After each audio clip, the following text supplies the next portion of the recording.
I have said many, many, many, many times, especially with the events currently going on, get prepared to be absolutely overblown with content about Northern Ireland coming from this channel. And I do not apologise for the amount of content we are going to have to do on it, because it is very, very important. And what's even more funny is that this is an entirely concoction of Boris Johnson's own making. He's the one who said that this was an absolutely fantastic deal, that this was an oven-ready deal. But no one told Johnson that you literally cannot remove an ingredient from your oven-ready deal and still expect it to be the same deal, or let alone oven-ready anymore. But that is the situation we are in.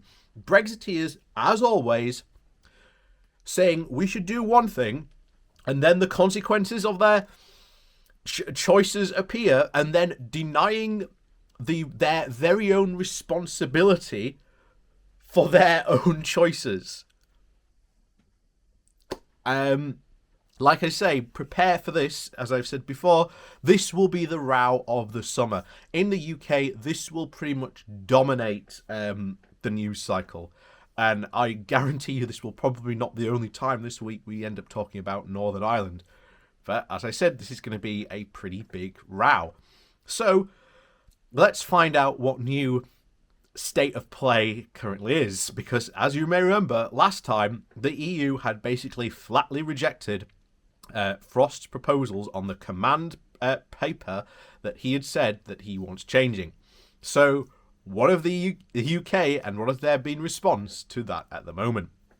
But before we do jump into that, please do remember to hit that like, share and subscribe button. And of course, down below there are links to my Patreon page, as well as a one-off donation link called Buy Me Coffee, where you can, well, buy me coffee.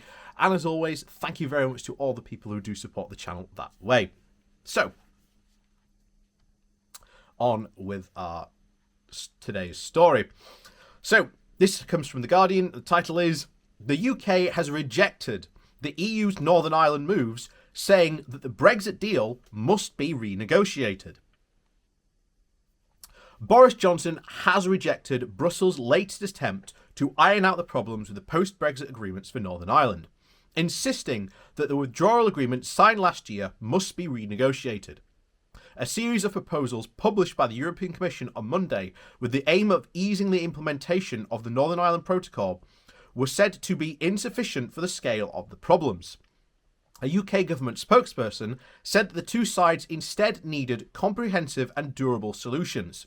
David Frost, the minister responsible for Brexit issues, has said that without a major change to the legal text of the protocol, the government will consider triggering Article 16 of the EU-UK agreement to suspend parts of the deal. Such a move would not be permitted where it can be shown that, quote, serious economic, social or environmental difficulties are arising. But the Commission would probably challenge such a decision. It would likely go to arbitration, raising the risk of trade sanctions down the line. The government has issued a command paper last week detailing the key changes it wishes to make to the agreements. Under the Northern Ireland, in effect, stays in the EU single market and the bloc's custom rules, and are enforced on goods passing across the Irish Sea. The UK government spokesperson said it was only by engaging with Downing Street's demands that the issues relating to a range of problems which have caused political instability and violence in Northern Ireland in recent months could be solved. However, he said what the EU proposed represented only, quote, a small subset of the many difficulties caused by the way of the protocol is operating. We need a comprehensive, durable solutions if we are to avoid further disruption in the everyday lives in Northern Ireland, he added. The UK's outright rejection on Monday of the Commission's overtures on some of the difficult issues, including the flow of medicine from Great Britain to Northern Ireland and the movement of guide dogs and cattle, sets the two sides on a collision course. A series of grace periods are also due to end in October and in January next year, when the Commission has insisted that it will not rewrite the legal text agreed with Johnson back in 2019.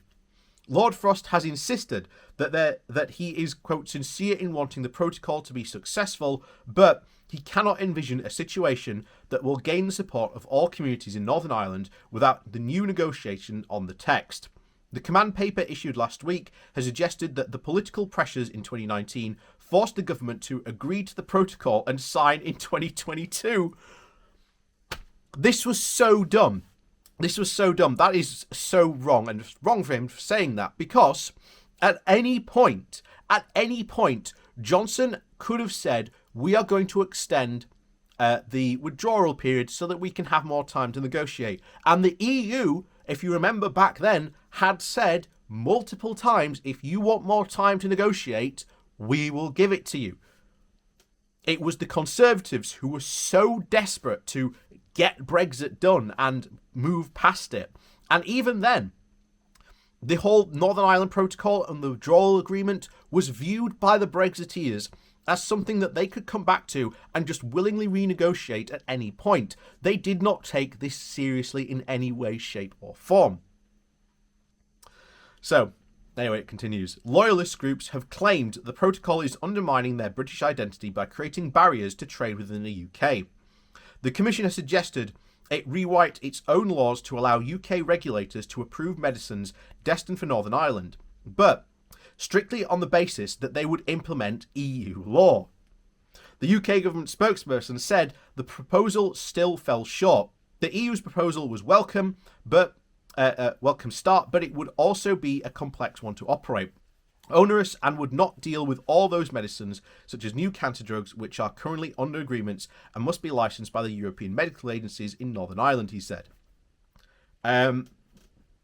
We've said this, I don't know how many times. You solve this problem with literally a stroke of a pen. All Britain has to do is basically say, we want to remain in the customs union and single market, something of which the Leave campaign campaigned for and said would be a viable solution, would be a viable Brexit. But of course, that's not what happened. Instead, the Brexiteers decided to throw a coup and implement the most hardest form of Brexit, something which at the time they said, oh no, that's not what we're doing.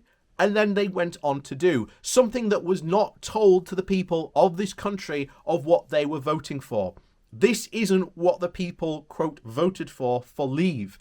And again, you can go and get a range of opinions. Like, you could get 10 people who voted Leave, and you could literally get 10 different opinions on what they wanted. The Leave campaign ran a massive wide net as possible so it could attract as many votes as possible. But they did not have a plan in place for if they won. Hence why they did not actually say what they intended to do with Brexit. Because, of course, Brexit is all about making this country as low regulation, as low tax as possible. That is what the Conservatives' plan is. That is what they are setting out to do. And until those Brexiteers of the Conservative Party are at least removed, then we ain't going to see any significant change. Or unless we get, again, a complete change in government, which, again, would definitely be the preferable one. And as I've said, I think Labour needs to step up and start talking about Brexit again. I know it may be difficult for a lot of MPs to countenance reopening the Brexit conversation again, but it has to be reopened. You have to take it to the fact that, look, Brexit has not worked. Brexit that the Conservatives have put in place has not worked. The Northern Ireland Protocol is a solution which they agreed to and they signed to, and now they're saying that it's not working. The best solution would actually be to rejoin the single market and customs union, something of which, again, would fulfill the referendum. But, of course, they're not going to do that, because then, of course, if we stay in that one, we'll get the usual questions of, well, what was the point of Brexit? To which I say, if a Brexiteer asks you that, ask them the same question back. What was the point of Brexit? And if they say, oh, well, it was to make our own rules and laws, we were already doing that.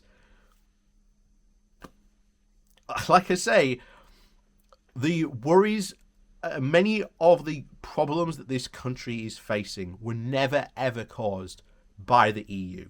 They were caused by over a decade or more, shall we say at this point, of Tory austerity.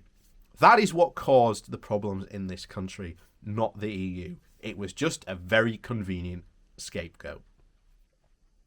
So, as always, please do remember to hit that like, share, and subscribe button on your way out. And of course, down below there are links to my Patreon page and a one-off donation link called Buy Me a Coffee, where you can, well, buy me a coffee.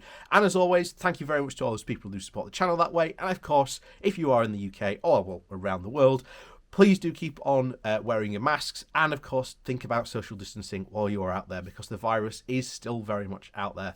So, as always, thanks for watching, and I'll see you all next time.